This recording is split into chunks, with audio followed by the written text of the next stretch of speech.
Hola, marhaba, good morning, bonjour, and ni hao. We are live again. It's the 28th episode of the Global Expat podcast, and we have a very interesting topic today. I think it's one of the topics that have been done over and over again. First of all, I would like to welcome Andrew. Thank you again, Andrew, for joining again. Yeah, absolutely. You would like to give us So, about hi the everyone. topic My name that is we're Andrew discussing Williams. today. It's a I very am interesting the topic. CEO and the founder of Remote Tribe, which is a digital nomad blog and the online community for digital nomad and remote workers. And we cover a lot of topics about remote working in general, and we have really interesting news this week, which is about a lot of Britons leaving the UK, unfortunately, or fortunately for them, but unfortunately for the UK, and just moving to other countries. So the topic of today is why are Britons leaving the UK and where do they go? And Mo, you are the perfect person to talk to because you help people relocate and become more tax efficient. So tell us a bit more about you, and also then after that, let's jump into the subject. There are two pieces of news actually this podcast is based on, so we're going to discuss them shortly. Definitely. Thanks so much, Andrew. As always, my name is Mohamed Aboshanab. You can always call me Mo. I'm an international lawyer, global tax expert, and I'm hosting the Global Expat podcast. This is the 28th episode. At least 10, I would almost say. Andrew have joined almost 10 or 15. We have done a lot of things together in different topics. But one of the things I would like to say that we are both British. Me and Andrew is British. We was not born in the UK, so we are a kind of immigrants, but we have a very interesting experience dealing with ourselves and our families and our friends and family, what the UK have been changed during the last 20 and then 10 years and then the last 5 years. I mean, I've been advising many of my clients, high-net-worth individuals who are originally British or they acquire British citizenship through different ways, that if they have the option to build another base in another country, it doesn't have to be 100% relocation. You should do it. But now, especially during the last 12 to 24 months, on TikTok, I mean, you see YouTube, a lot of videos on YouTube and other platforms that they say, yes. Yeah. I mean, one of the things that people don't understand, that always British citizens and the British expat would love to travel. Before the Brexit, I mean, there's millions of British expat used to live in Spain, in Portugal, in Malta, in Cyprus. They're still going there. I mean, we will not say they stop going, but they spend some of them spend 9 months, especially pensioners, now the digital nomads, remote workers. So we see a new generation of British expats who would like to explore options in other countries. I mean, the only thing that happened with the misconception of misinformation about why people would like to leave the UK. It's not just about the weather or the taxes or the food I mean, one of the highest nationalities that travel abroad is British citizens. Anyone living in the UK, because of many factors. I mean, UK has, I mean, London itself just have 5 to 6 airports.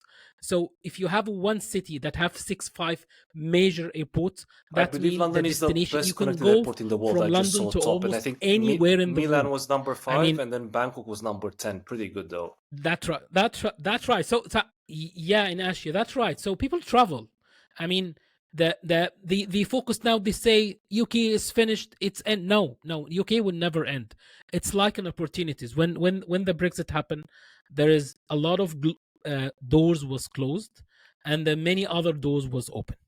So our topic today is very simple: why British citizen, or doesn't have to be citizen, people living in the UK would like to leave, and where they're going. And I mean, the first reason they would like to leave, because many of them are working remotely. I mean, Andrew is the best one you can ask about in digital nomads. He's an expert in this. And now there is, you can say, the flexibility for anyone to work remotely, even if you have an office job. I mean, I know there's a lot of, yes. So if you live in London and Manchester, in a large city in the UK, and you're commuting 5 days a week, and they give you the opportunity to work 1 to 3 months outside the UK, you start seeing other options. I see that a lot of still some companies offer the remote option. a lot of them are working hybrid. However, I see more and more companies calling people just once a month. So there's a compromise between once a week to once a month now. And that's actually key, because you can actually fly into London once a month or twice a month. Even I think even from Asia you can fly it. So you've got direct flights from Bangkok to London, you've got direct flights from Qatar, you've got direct flights anywhere from Europe. So I think this is actually a really nice perk that's going on right now. So I think a lot of companies will keep offering that. And I think what's going to change is that high performing employees or people that can actually prove they can bring value, they will get that monthly, only the one time a month in the office. Also, some other companies, another perk that I've seen coming through is that a lot of companies now in the UK allow you to work somewhere between a month and 3 months within a year abroad. So that's a really nice taster introduction to the remote working lifestyle that Britons can do, and probably that's contributing as well to the temporary exode or permanent exode that is going on right now. So just to jump into the topic itself, Mo, there was a really interesting article about a week ago saying that the digital nomads are costing the UK economy about £3 billion a year. That's absolutely massive. And that's actually from lost VAT. And it's also from, obviously, that's only, it's unbelievable. It's That's only mostly VAT. So VAT that's and only just VAT. obviously other taxes that people pay, either it's the council tax or the going out or transport, or so there's like a really big knock-on effect on the economy itself. And basically it is what it is, because prices are going really, really high in the UK. The inflation is still going up from what I've read. Transport is projected to go Yes. up again, and also electricity bills are projected to go up again. So it seems like people are taking advantage of this geo arbitrage, because companies are allowing them to travel a bit abroad, and they can bring their costs down, or they can literally live in another country and just come back for meetings, which is pretty crazy. But Yes, that's right. That's right. I mean, uh, yeah, I would like to go in some in-depth details about especially the VTA side. I mean, if we are advising now the British government for the expats and remote workers, it's, I mean, the VAT threshold is 85 thousand sterling pounds. If you're doing freelancer, any limited business, company. whatever you Yeah, are, a remote worker, independent, a solo entrepreneur, having company, whatever, that's the threshold. If you're making your annual income less than 80k, 85k per year at the sterling pound, which is around 100k USD ish, something like this, you will be able not to pay VAT. What's happening right now, there's a lot of people have the tools and knowledge that they don't have to register a UK company or even go through the VAT threshold. Many experienced individuals go for the US, for Dubai, for Paraguay, for Singapore, which have almost no VAT.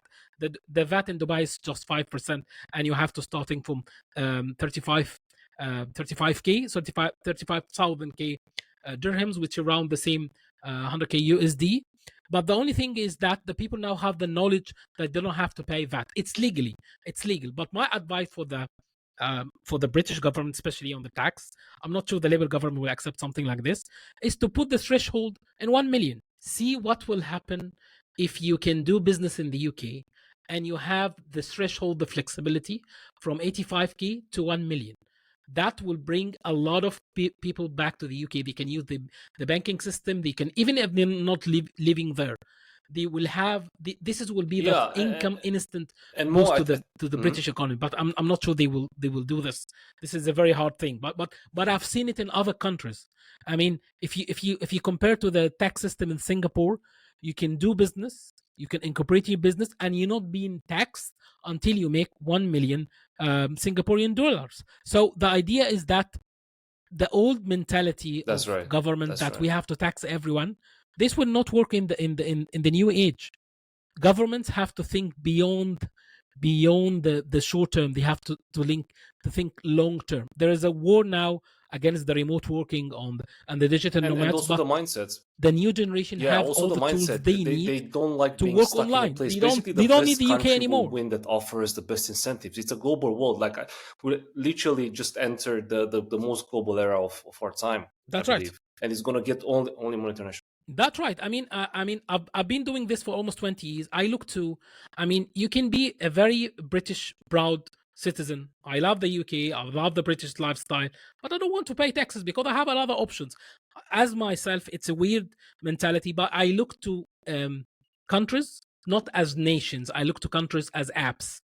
If I have two apps, if I have Uber or Bolt, or which one will give me a better rate? I look to the UK with the US. US will give me a better rate, so I'll go with Bolt. I don't have to. I don't. I mean, there's no.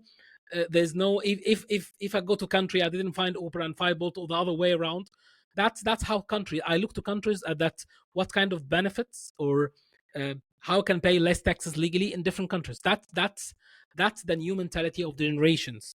People could be proud of the country, but they will look for other ways to pay less taxes. And this is have been done by the multi mega billionaires for Correct. So years now, and this knowledge has been implemented, and many people are doing. That's why the British government is losing. That's why the article you discussed, themselves, they're yeah. losing a lot of people are moving their business, not just moving their individuals as themselves.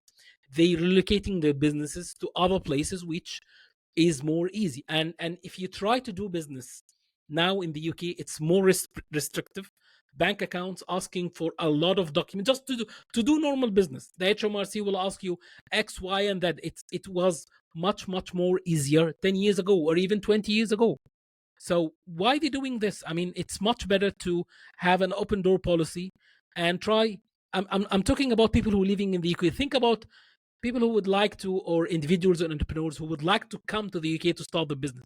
Still, till there, 2025, there's a lot of UK is attracting a lot of, especially And online more, entrepreneurs let's who would pause a like to bit do and say business in that the it's UK, still very easy and they don't have the same incorporate opportunity in in the the UK a US. limited company. The bureaucracy is still low, so there are Yes, still a lot of advantages at the moment for yes, having a yes, UK company. Still one of the best places in the world, but but but it's once you start dealing with government agencies, especially via HMRC, it's not very easy. you you and me used to live in the UK. We understand the rules and regulation, everything. Someone coming from a different country, he doesn't understand the legal aspects of running a UK based business, and then he start getting letters from X and Y and Z. I mean, if you have been following the company's house, they change everything. You have to register a company, you need to verify yourself, you need to have an email, you need to pay a certain fees each mhm. year. It's almost £40 to keep the company registered, even if you're doing nothing. That's good. That's good steps. But when it's going to collecting taxes, the threshold is very low. It's very low. You need to make the threshold up so you can bring back the British people who left for other countries, and at the same time make a lot of incentives for international entrepreneurs who would like to operate business in the UK. They don't have to leave. Actually, they Yeah. don't have to apply for visas or And start then Mo, or let me living in ask the you. So UK, but I've they can do seen some of the everything article remotely. mentions that a lot That's the of idea behind it. Britons are going to places like Bali, Thailand, what else, Lisbon, so Portugal. I did meet a lot of people in south of Portugal living a good lifestyle and working for UK companies. Invoicing in pounds or euros or whatever. So if you look back at your clients and the recent consulting you're doing, what are the best destinations or like the most requested destinations for Britons who want to relocate and or open companies abroad? I mean, the most famous destination we've discussed it before is Dubai. Whenever I have a meeting with any of my clients, or even people who just ask me in different social media, and they say I would like to set up in Dubai. The first thing I say, Dubai is not for everyone. It's not cheap. It's not straightforward. It's a very So, good so I base believe it's for of a lot of established entrepreneurs, entrepreneurs. That's but you that's need to something have a that. certain wealth in order to enjoy the benefits of Dubai. For Hmm. you can Okay. say medium to high established entrepreneurs. It's not for everyone. Okay, but it's like, and there's a misconception about. I would like. I will say the question as someone is asking. I would like to move to Portugal, so I will be living there, and I would like to operate my business from Portugal. You can do When I business answer them, globally. I say you can move to Yeah. Portugal, but you don't It's a have to do bureaucratic business in country. Portugal. It's good to live there, but it's a Doing different business in thing. Portugal is not Yeah. easy. It's a more complicated process. That's right. It's an amazing country, but everything is done slowly. Okay, it's one of the best places in the world to live as whatever, at the citizen or the remote worker, or but it's one of the not the best places to operate a business. When people think that I will leave to, for example, you can go to Dubai, but you don't have to do business in Dubai. The idea that you have to live in the country, it's like they try to replicate what they have been doing in the UK in other countries. They think that I'm British, I live in the UK, I operate my business in the UK. So I would like to take the same setup I have in the UK and move it to another country. The simple thing that you need to do is that move somewhere else and do business in, for example, move to Portugal and start a business in the US. That's the best thing to Yeah, do. it's very Don't have important to to mix separate between between your starting the physical business residency, and living in the country, because physical residency, and the place where your business is registered, because they become all completely different, right? that's right. That's right. That's one of the things. I mean, and I've seen a lot of entrepreneurs, especially when they don't have the experience, when they go into places like Bali. Indonesia is a very amazing country. It's one of the best places to live in Asia. It's a very low cost, very Still, friendly yeah. places. The prices are still you can affordable, but is still, and there's a lot of residence options. You don't have to use the visa run issue. You can get residency, you can buy properties, you can do a lot, especially in Bali. But try to operate any business in the country unless you will do business locally.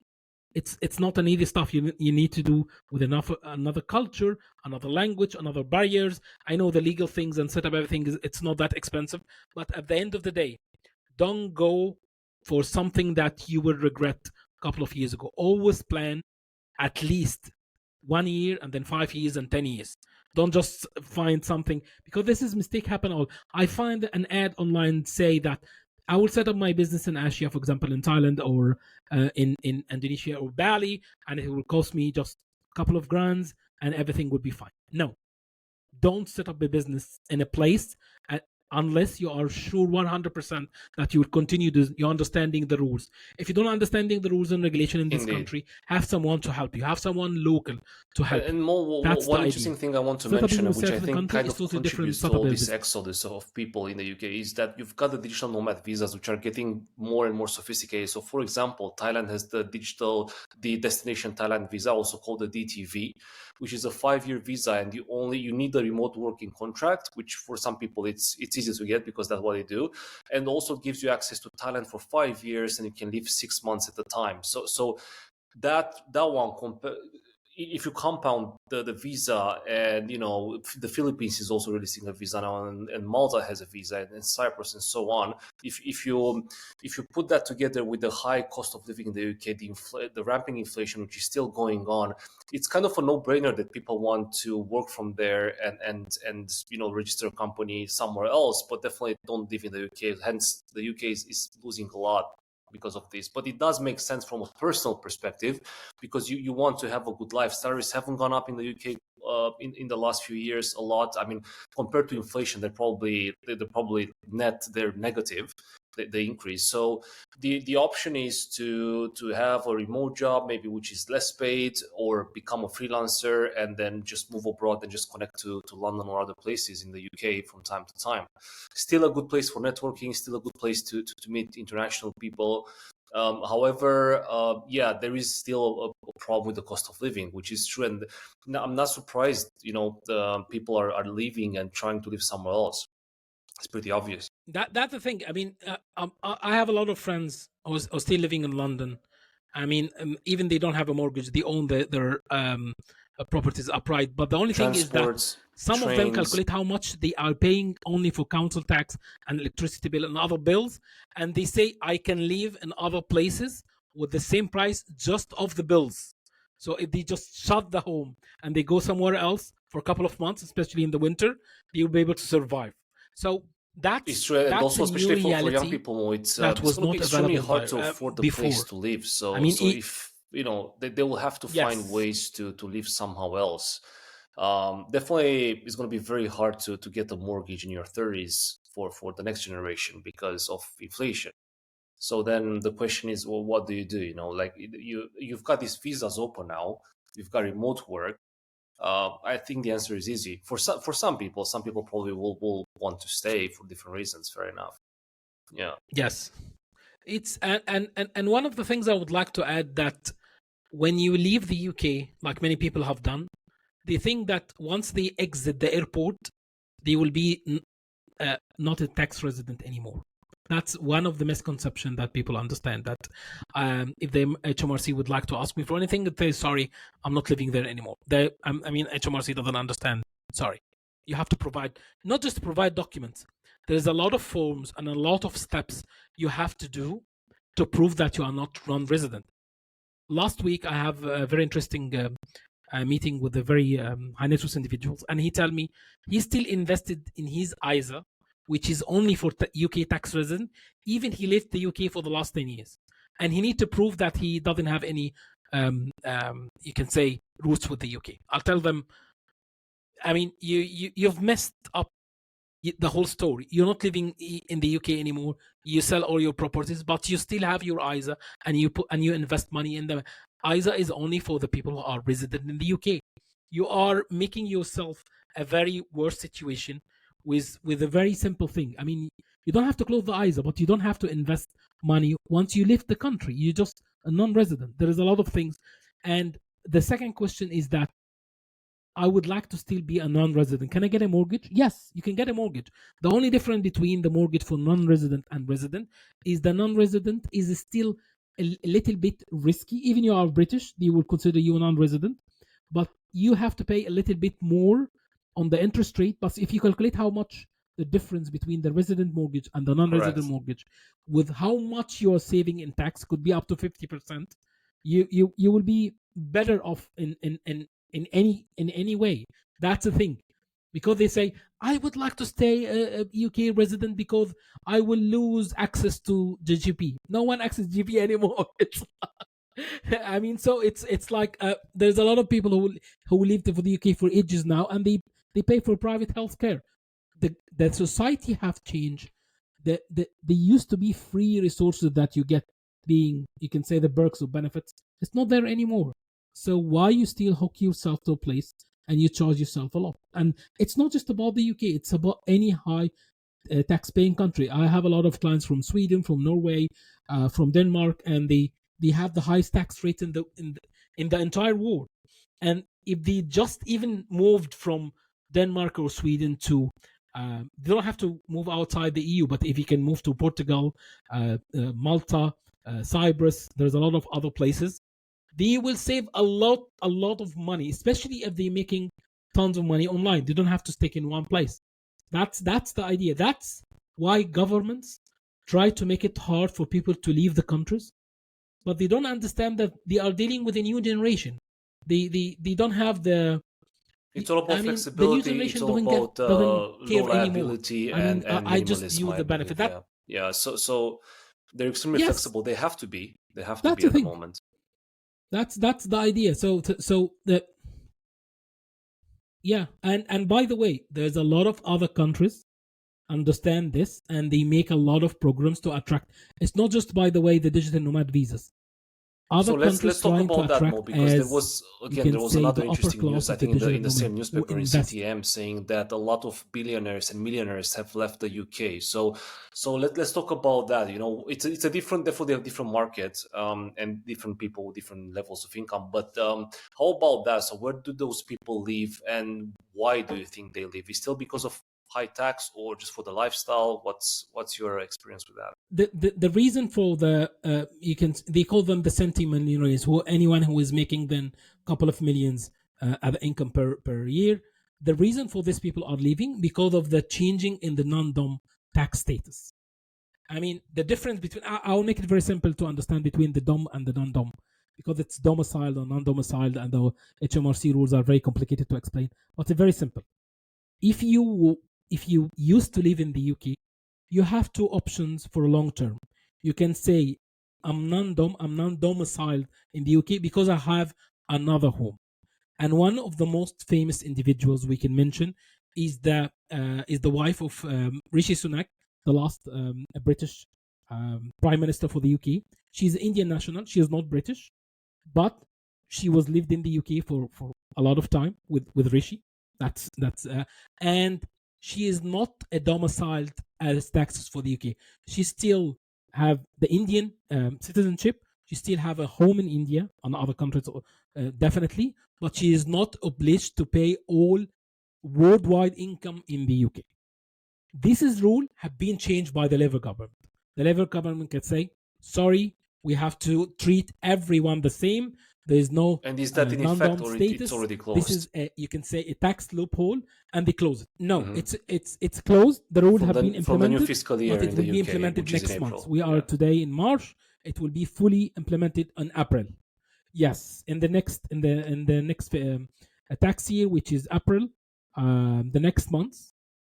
Anyone who still, there will no be difference between non-dom and dom domicile. Everyone have to pay the worldwide income in the UK as long as the UK tax rate. That's why a lot They of had to make the individuals choice. They, or they high had net, they had to move. even ultra high net worth individuals left the UK. I have a lot of families roots in different countries, especially the Gulf, United Arab Emirates, and Saudi Arabia, and Oman, and Qatar, and Bahrain. And they used to have a properties, they used to have a bank accounts, they used have a lot of investment and wealth in the UK. They keep the wealth in the UK because they know it's safe, it will not be taxed, and the UK will not do anything wrong with that. Now, when they see the Labour government, unfortunately, most of this wealth is went up to another countries. Some of them go back to the Middle East, to GCC. Some of them go to the US. I mean, they they can say they leave their wealth in other countries Yeah. for So many just to give some reasons. You don't numbers have to that do we've anything got, we're talking about it. about almost Now they are afraid they take the 11,000 wealth off. millionaires. That's a 157% increase on 2023. That's really huge. That's what the you can say the government statistics tell you. I think the number will be at least 5 or 10 this number, because I know personally a lot of millionaires who left the UK. They take their wealth, but they didn't tell the HMRC. They extremely afraid to communicate with any government agencies because they don't understand this. They say you have to be taxed in a country which are a non-resident of. This is too much for them, so they take the wealth off. So actually, the real number is much more complicated. And I will tell you, next summer, especially this summer in 2025, there's a lot of, you can say, high-end properties in London that will remain closed because Very of this. interesting. So this to the Wealthy individuals will 2025 will not be spend very the summer interesting in the again in the UK UK. from a lot of perspectives, especially from a consumption perspective, because these people were living there for some time, accessing wealthy products or buying wealthy services, and it's definitely going to affect the market there, I believe. Yeah. A couple of years ago, if you remember, anyone who is non-resident, if they buy any products from the UK, they can go to something called VAT reclaim. If they are traveling outside the airport, they can give them the expenses or the invoices they have, and they claim 20% off any they paid. Now they closed this a couple of years ago. I don't know why. So if you see what kind of rules flexibilities that you give to luxurious travelers or wealthy individuals who would like to enjoy the UK, especially in the summer. Now there's no VAT. You have to pay tax. It's not safe anymore. So why is still coming back to you? Why spend some of the hotels, and especially in Mayfair and Central London, it could be a couple of thousand per month. Sorry, per night. And I mean, it used to be the center of wealth in the world. Now people are not interested to go anymore. There is a lot of hot spots that available in many other countries, more safe, more cheap, do you think easy that to there will use. be a place in They will when it's going enjoy to be more quite privacy. late Now, where the government is going to realize we have to deregulate now? We have to go back to deregulation just to attract back the people. Any chance of that? I think it will take a couple of years because, it's like government. You can say economists is like personal individuals. If you done a mistake in your personal life, you will not see the effect. Sometimes it takes 2 to 3 years to see the real effect. So what they are trying to do right now is already closing a lot of doors on wealthy individuals who used to use the UK And it's as also their going to own, affect the brand you of the can say, country pleasure hub, because or yeah, just traveling and the there, brand enjoying itself. the summer. The economy, yes. I mean, I will tell you. I will tell you. I have a lot of friends in Saudi Arabia. They when they travel to the UK, they take all their families. They rent a lot of rooms. They use the taxis. They use the shops. They spend a lot of money. Some of them spend hundreds and hundreds of thousand of sterling pound just staying for a couple of weeks. Now, say sorry, I will not go there anywhere. And one of the number one destination, especially for people from the Middle East, they say I would like to go to Turkey. It's like it's much better. Even Albania, even the people now tend to go Like to the places, Montenegro, especially in Europe, Albania. which is not That's very right. Yeah. well known. There's a lot of yes, Montenegro. I mean, Montenegro is attracting a lot of wealthy individuals from all over the world because it's much more relaxed. It's safe. It's still more affordable. The people will be enjoying themselves if you compare it to London. That's the thing. So I think the British government is in a very bad situation, and it will get worse until it gets better. But they will not be able to understand the kind of things they are doing now. Just trying to tax people more will not solve the problem. I mean, when it's like, I mean, this is they're repeating the same mistakes. It's been done in the 1970s in many countries, especially the UK. Margaret Thatcher, when it's come to the UK, they flip the economy, low tax, more investment, more ownership. Now we have the other way around. That's the thing. Yeah, it's very funny. Like, I think the East is actually coming back really strong. Like, from everything from the innovation in China to the I don't know, like maybe Singapore and the other places which are basically banking on people moving in there and living there. So yeah, so let me ask you, if someone would want, let's say Britain would want to start from scratch, open up a company, just open their own business, without being really wealthy, where would they start, and what kind of choice would they have for destination as opening a company and setting up the residency? Yeah. I mean, you have to differentiate between the residency and the company. If you have a couple of grants you would like to start, my one of the best advice I go now is Singapore. Setting, I mean, there's the number of companies that set up at the Singaporean who is not resident. It's by thousand. So do you have to can be get the there in company up and person running. first You of have the all? bank No, account, okay. And all the how much documents is the ready how in a much is the couple of corporate days. tax? No. The only it's you can pay up to zero Okay, that's a good deal. unless Yeah. you reach 1 million Singaporean dollars. Okay, that's the thing.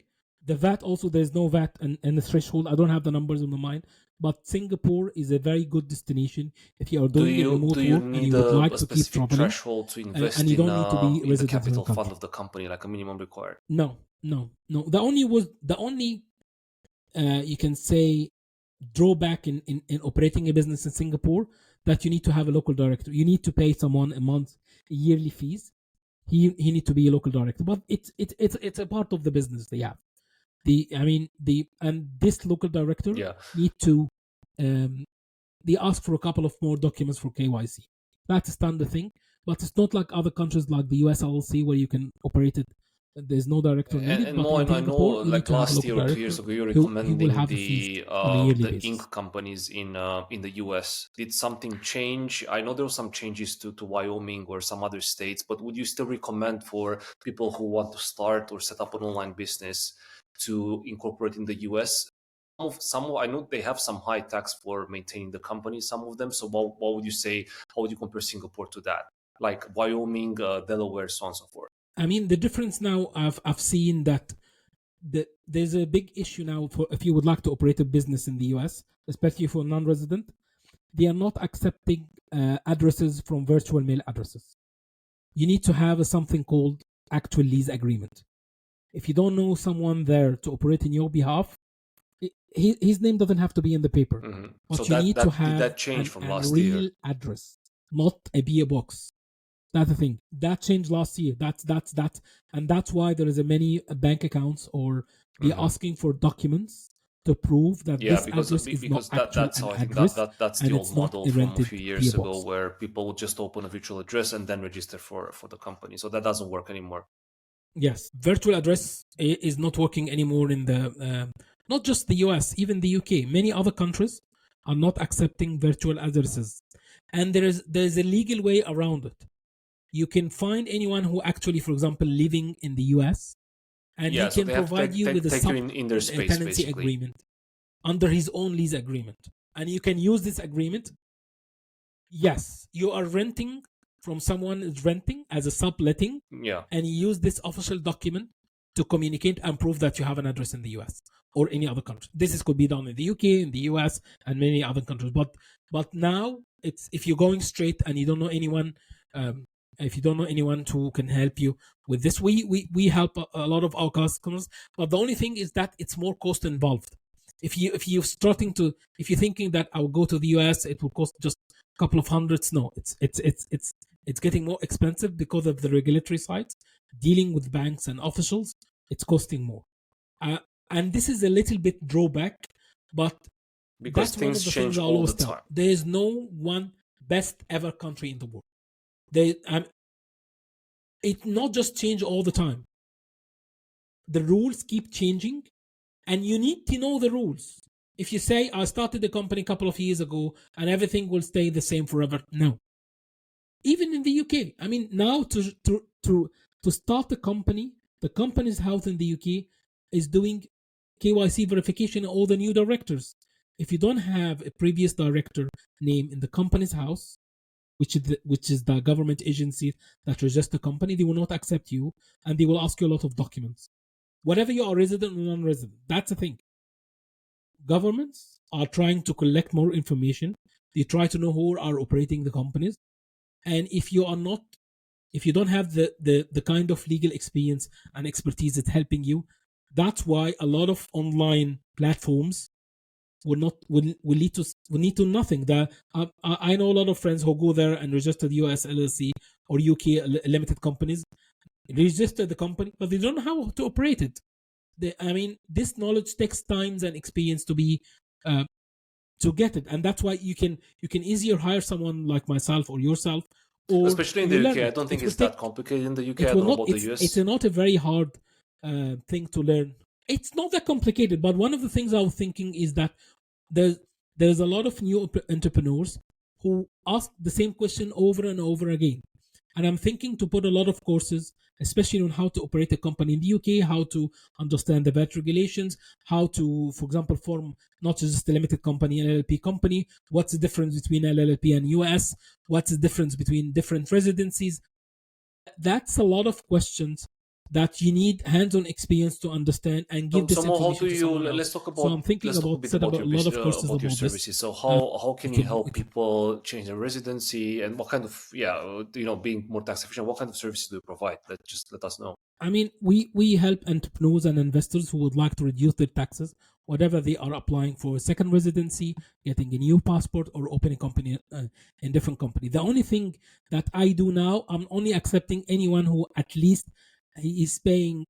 My fees are starting now from 25K at the yearly commitment. Okay, that's including the company. Is that the accountant as well? No? The fees. You will not. The minimum, everything, and this is including the US, including Dubai, Paraguay, Singapore, Mauritius. This is a new thing that you pay one flat fee for everything, and not just including my advice. That includes, because I have a team working with me in different locations. So instead of you going to 3 or 4 companies to get your services, you will get it from one thing. But in the same time, I'm creating a more lower tier, starting from 5K, for who are people who are more experienced and they would like to learn themselves, but they need a couple of tools. They need a lot of courses. They need a lot of guidelines. They don't need to one-on-one advice, but they need more general advice how to set up, That will start from 5K. I'm still working on this. Yes. Or there's one thing. For example, if you would like to set up a US LLC, and instead of you do it yourself, we will recommend, for example, XY company. They will do it for you. We'll provide you with a discount, including in the 5K, and then we will help you in the process. That's the thing. Because the service provider who are doing this, they provide you with a very cheap price, but they didn't provide any support. They say you have to go for a CPA, and CPA is costing at least $1,000. That's true. Cool, Mo. So we're looking forward to hear which more doesn't about make sense. your course, and let us know if you when you release that. I think it's a good offering, especially because there's so many options right now with Paraguay, with Dubai, as Yes, I you're will do. saying. Is there any news from Saudi Arabia? I know they were preparing some kind of digital nomad visa or some kind of tax facilities there. I mean, they try to attract more. You can say on the sports side, they making more easy to start a business or operate a business there, because in a couple of years from now they have the World Cup in 2034, which is a very interesting thing. So people are trying to gain an access to the country where there's a lot of investment happen. But one of the things, I mean, during the last couple of weeks, there's two African nations, Ghana and Sierra Leone. They start offering their citizenship starting from 100K, which is, I mean, that's one of the things that more countries are offering. Even there's a lot of news about Georgia. I didn't inspect this. I just need to focus on it and get you the right information. But now there is a lot of countries that offering the citizenship around 100K, and this is trend will still moving. They still know people are applied or get the passport. There, I mean, countries say this is a way to Very attract interesting. Yeah, I mean, it's not individuals, a new and they pay model, into the but it's country and they definitely get a something that's citizenship. upcoming now. We've never seen that for countries in Africa. I mean, not at this level. So it's good to know. Maybe we can do another show about that. Maybe we can do another show more That's right. about the passports in Africa. You know, the residencies and passports that you can obtain from Africa, because I don't think it's a wide subject. Everyone is covering Paraguay, you know, like the US and other things, but not so much Africa. So I mean, what's happening in Paraguay now? There is the number of people who are moving actually to Paraguay is increasing by, you can say, tenfold. It's like it's getting, and this is happening in many places. The rules, my prediction that they will start changing the rules and make it much more complicated, because I mean, people were fed up, especially local people the were same fed up. story. Everyone is Yeah. taking more places. The rental will go up, and it's the same story that's happening. It's the same story. That's why it's much better not to invest long term in a place Yeah. unless fair enough. you are going there. Mo, thanks a lot. It's been Extremely a early. pleasure. I think we shared again a lot of good information. Yeah, hopefully people will see this and they will start thinking about what the Definitely. other options they have if they don't want to live in the UK. I think a lot of people are already thinking about that. So if people want to get in touch, feel free. Facebook, LinkedIn, Instagram, the websites, we're all there.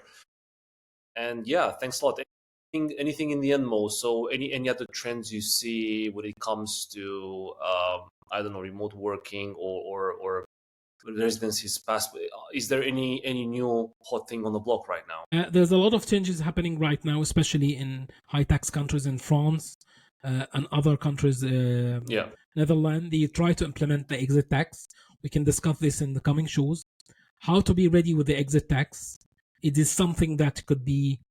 It's not for everyone, but you can save a lot of money if you Correct. see that Yeah, there's a it is change in the something that law, has been and you can mentioned. exit before the Yeah, exit in tax. France and Netherlands, that's true. So I haven't heard about that lately, but probably the governments are working on it. However, you should be ready, especially people who want to do an exit. Yeah, yeah.